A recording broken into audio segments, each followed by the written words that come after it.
All right, so oh, must be a lucky lecture. You've got Polly coming down here to hang out and hear it. Continuing with this idea of collective efficacy, Sampson is focusing in on the project on human development in Chicago neighborhoods by examining the Chicago neighborhood data.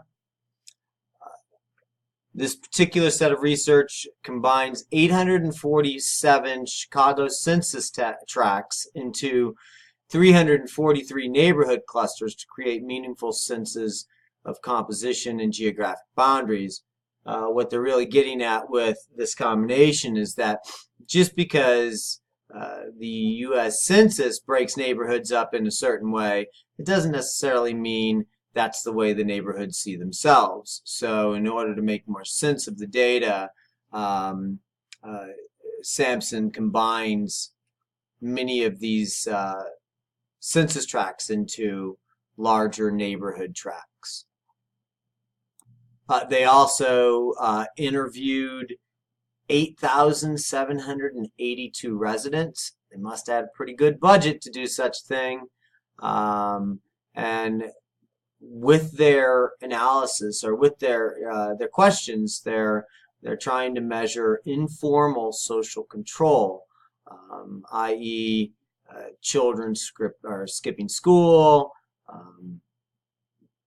the use of graffiti, and the rise of disrespect. And they are also measuring cohesion and trust, or this neighborhood willingness to help, trust, and share to achieve lower levels of deviance in their neighborhoods. Of course, the results, you have a high correlation at the neighborhood level and to controlling deviance, which they ultimately label collective efficacy. Many researchers follow suit with this idea of collective efficacy. Bernasco and Block found that collective efficacy keeps robbers out of certain census tracts in Chicago. Martin found that social capital and collective efficacy was negatively related to burglary across Detroit neighborhoods in the mid-1990s. Browning showed the effects of collective efficacy extend beyond violence and street crime to affect intimate partner violence. And Cancino showed that collective efficacy is not only important in inner cities, but applies to non-metropolitan areas as well. Wright and Cullen discussed the concept of parental efficacy. So following in line with this idea of collective efficacy, Wright and Cullen are coming up with a new concept called parental efficacy, where parents' ability to control their children's behavior through parent-child attachment, rules, and supervision, and social support. A lot of times this is referred to as the PIS score in educational data. The parental involvement score. The more parents are involved, the higher grades kids tend to get and the less deviant they are. Rank and Quake found that collective efficacy created greater parental efficacy. And then Simons et al. Found that collective efficacy promoted positive parenting strategies and that authoritative parenting had pronounced effects in communities with higher levels of efficacy. Berg and Ringafo studied drug activity in Louisville and Lexington and found once again that concentrated disadvantage and residential instability were negatively related to informal social controls and positively related to drug market activity and robbery rates. So as collective efficacy goes down over time, you can expect crime and deviant behavior to increase. They also found that more complex models suggest that concentrated disadvantages create indirect side effects. in the end, negatively affecting informal social controls, thus positively affecting drug and robbery activity. And residential instability lowers informal social controls and turning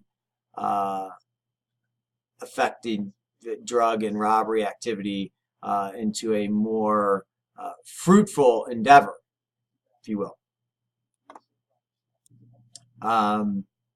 This brings us to the perspective of the book that it tends to ask two questions at the end of each chapter. How does deviance that we explain, how does the theories of deviance on the street work out in the suite? And in this particular chapter, they look at the focus of social disorganization theory and essentially how Edwin Sutherland, who came up with the idea of differential association, how he incorporates social disorganization theory or social organization theory into his analysis. As we've talked about before, and we'll talk about again in the future, one of the upcoming chapters, differential association, the idea that if you associate with criminals, you'll tend to engage in criminal behavior. This is a theory that Sutherland put out, and he also used this theory to explain white-collar criminality,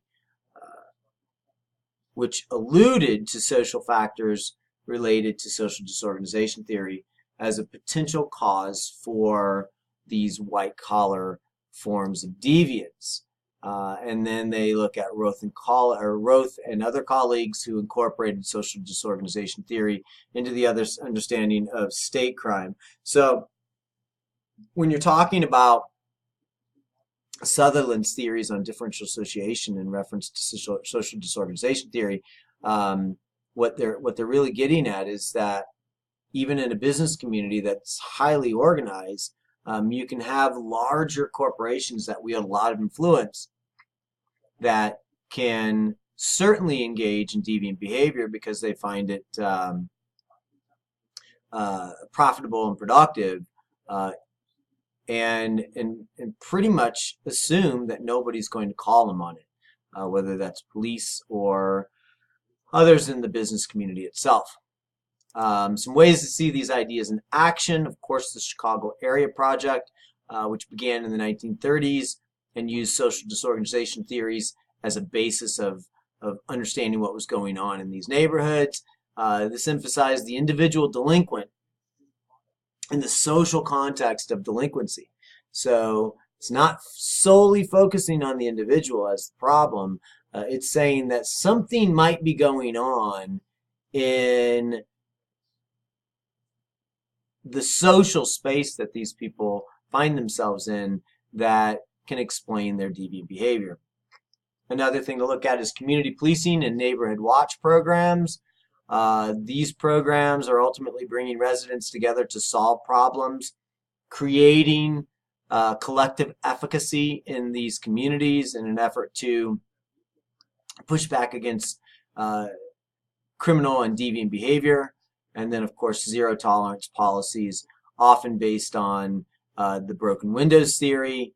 And that is, if you stop low-level criminal activity before it becomes higher-level activity, then you can continue to control deviant and criminal activity in these areas.